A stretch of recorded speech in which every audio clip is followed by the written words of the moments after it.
நீங்கள் ஒருபோதும் தடைப்பட்டு போவதில்ல. You will not be hindered anymore. இன்னைக்கு உங்க வாழ்க்கையிலும் சில காரியங்கள் உங்களை தடுக்குது. The steps of a good man is ordained by God. ஒரு நீதிமான் நல்லவனோட அந்த ஸ்டெப்ஸ் அவன் எடுத்துக்கிற காலடி ஆண்டவர் தீர்மானிக்கிறார். Hallelujah. That's why sometimes I always believe தேவ மனுஷர்கள் செய்யற காரியத்தை கர்த்தர் தான் அனுமதி கொடுக்கிறார் என்று. ஆண்டவர் தான் ஒரு மனுஷன் வழிகளை நடத்துகிறார். இப்ப ஆண்டோட விருப்பம் என்னன்னா உங்க வாழ்க்கையில நீங்க முன்னுக்கு போகணும். இங்கே நிக்க கூடாது. வளர்ச்சி இல்லாம அப்படியே இருக்க கூடாது. நீங்க முன்னுக்கு போகணும். ஆனா நீங்க முன்னுக்கு போகிறதுக்கு சாத்தானுக்கு விருப்பம் இல்லை. ஏன்னா இந்த யாத்திரை 14 போட்டிருக்குது முன்னுக்கு போங்கன்னு ஆண்டவர் சொல்றாரு. ஆனா சாத்தானுக்கு நீங்க முன்னுக்கு போகிறது விருப்பம் கிடையாது. நீங்க இந்த வருஷம் வாழ்க்கையில கர்த்தர் வைத்திருக்க நல்ல ஆசீர்வாதங்களை பெற்றுக்கொள்ளாதபடி சாத்தான் தடை பண்ணி வைத்திருக்கிறார். உங்க வாழ்க்கையில சில காரியத்தை நீங்கள் சாதிக்க முடியும். சொல்லுங்க, கடந்த வருஷமே இப்படிதான் நான் பிளான் பண்ணேன். வருஷம் ஆரம்பிச்சோன்னே ஒரு பிரச்சனை வந்துச்சு. வருஷம் ஆரம்பிச்சோன்னே ஒரு போராட்டம் வந்துச்சு. அப்படியே உட்காந்துட்டு போன வருஷமோ அதுக்கு முந்தின வருஷமோ அதான் பாசம் நடந்துச்சுன்னு சொல்லி நான் சொல்றேன். இந்த வருஷம் அது நடக்காது. கர்த்தர் நீ முன்னுக்கு போகிற நீ எழுந்து வைத்திருக்கிறார். ஆகிய இனி தடைப்படுவதில்லை. ஹல்லேலூயா. பாருங்க, பார்வோன் ஆவி ஒவ்வொரு வருஷமும் உங்களை தடை பண்ணிருக்கிறான். எதுக்கு? நீங்க முன்னுக்கு போகாதபடிக்கு. ஆனா கர்த்தர் முன் குறித்து நீங்க முன்னுக்கு போகிறீங்க. சரி, என்ன தடைகள் உங்கள் வாழ்க்கையில் இன்னைக்கு இருக்குது? உங்களுக்கு அநேகர் எங்க தங்கி இருக்கீங்க? இப்ப கடந்த வாழ்க்கையில தங்கி இருக்கிறீங்க.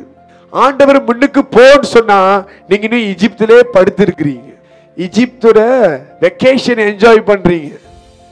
ஆனா அங்கதான் பாண்டேஜ் உங்களுக்கு தெரியல. நீங்க எந்த பாவத்தை விட்டீங்களோ, எதை நீங்க மேற்கொண்டு வந்தீங்களோ, இப்ப ராத்திரி படுக்கும் பொழுது அதை கொஞ்சம் யோசிச்சு பாக்குறீங்க. என்ன யோசிக்கிறீங்க? நம்ம இதெல்லாம் பண்ணும்ல, இப்படிலாம் நடந்துச்சுல, அப்படி யோசிக்கும் பொழுது எகிப்து ராஜா யாரு? பார்வோன் அப்படி மேல உட்காந்துருவோம். இதான் சும்மா போற ஆளை கூப்பிட்டு வச்சு உட்கார வச்சிருக்கீங்க. இதுதான் அதன் அர்த்தம். When you begin to think about your past sins, it will have power over you that can hold you from moving forward into your future. உன் கடந்த வாழ்க்கையின் பாவத்தை நீ நினைவு கூறும் பொழுது அது மறுபடியும் உன்னை ஆளுகை செய்து நீ முன்னுக்கு போக விடாதபடியே தடை பண்ணும். Sins are spirits. பாவம் உண்மையை பார்க்கணும்னா அது ஆவிகள். முடிந்த பாவங்கள், கடந்த வாழ்க்கையின் பாவங்கள் இன்னும் ஜீவனாக இருக்குது. சோ படுக்கும் பொழுது அதை யோசிக்கிறீங்க. இப்ப அதை யோசிக்கும் பொழுது when you are not able to control your spirit, when you are not able to divert your mind, you will give yourself unto that same sin. Have you tried this? இதை நீங்க ட்ரை பண்ணிருக்கீங்களா? பாவ சோதனைகள் வரும் பொழுது உடனே உங்க மைண்டை டைவர்ட் பண்ணி வேற ஒரு காரியத்துக்கு போயிருக்கிறீங்களா? இல்ல, பரவாயில்ல இருக்கட்டும், கொஞ்ச நேரம் என்ஜாய் பண்ணுவோம். கடைசி நீங்க line ஆயிருவீங்க. You get yourself into trouble. And due to this, you are unable to move forward into the future. நான் சொல்லட்டா, அநேகருடைய கால்கள் சங்கிலியால் கட்டப்பட்டிருக்குது. பாவத்தினால் சங்கிலியாக கட்டப்பட்டிருக்குது. So when you try to step forward, something is limiting you. That is your past sins.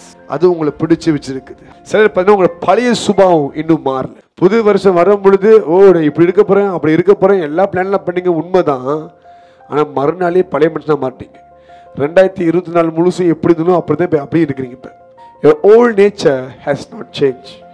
பழைய சுபாவம் கொஞ்சம் கூட மாறல. அதே கேரக்டர், அதே நேச்சர், அதே ரிப்பீட் பண்றீங்க. நம்ம ஆண்டவர் கூட உண்மையா நடக்கிறோம், ஆண்டவர் கூட இருக்கிறார்னா our nature will be like Jesus. நம்மளோட வாழ்க்கையில எல்லா இடங்களையும் கனி இருக்கும். அந்த கனி தான் இயேசுவை காமிக்கும். இயேசுட்ட செல்ஃப் கண்ட்ரோல் இருந்துச்சு, கைண்ட்னஸ் இருந்துச்சு, ஓகே, பேஷன்ஸ், அதாவது பொறுமையா இருக்க முடிஞ்சிச்சு, அவசரம் இல்லை, சந்தோஷம், எல்லா நேரத்திலும் சந்தோஷமா இருக்க முடிஞ்சு. இது எல்லாமே நீங்க வெளிப்படுத்துவீங்க. So understand this. பழைய மனுஷன் மாறாம இருந்தா கூட முன்னுக்கு போக முடியாது. ஒவ்வொரு லெவலுக்கும் ஆண்டவர் ஒரு நியூ பர்சன் உங்கள்கிட்ட டிமாண்ட் பண்ணுவார்.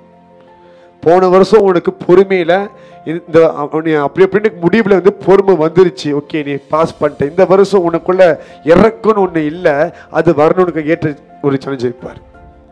That it is what it means for every new level demands a new you. You don't understand things that are happening in your life is a test for you. God wants to see a new person. கிறிஸ்துக்குள்ள ஒவ்வொருத்தரும் புதிய சிருஷ்டியாக இருக்கிறாங்க. நீங்க சொல்லுங்க, போன வருஷம் என்ன பண்ணணும் அதை எப்ப பண்ணிட்டு இருக்கிறீங்க? உண்மையா இல்லையா? 10 வருஷத்துக்கு முன்னாடி எப்படி கோவப்பட்டீங்களோ இப்பயும் அப்படிதான் இருக்கிறீங்க. உண்மையா இல்லையா? சின்ன வயசுல எப்படிதான் இப்பயும் அப்படிதான் இருக்கிறீங்க. சுபாவம் மாறல. அப்ப எப்படி கர்த்தர் உங்களுக்கு நடத்தி கொண்டு போய் உயர்த்துவார்? நடக்காது. நீங்க என்ன நினைச்சீங்க? ரட்சிக்கப்பட்டுட்டு ஞானஸ்தானம் எடுத்துட்டு கிறிஸ்துவ பேரை வச்சுட்டா பரலோகம் கிடைச்சிருமா? உங்களுக்கு கிடைக்காதுங்க. You will never get that. There's no place. Show me your salvation என்று சொல்லுவார். இன்னொரு சிலர் நீங்க பார்த்தீங்கன்னா உங்க லைஃப்ல ஒரு சாத்தான் இருப்பான் மனுஷன்.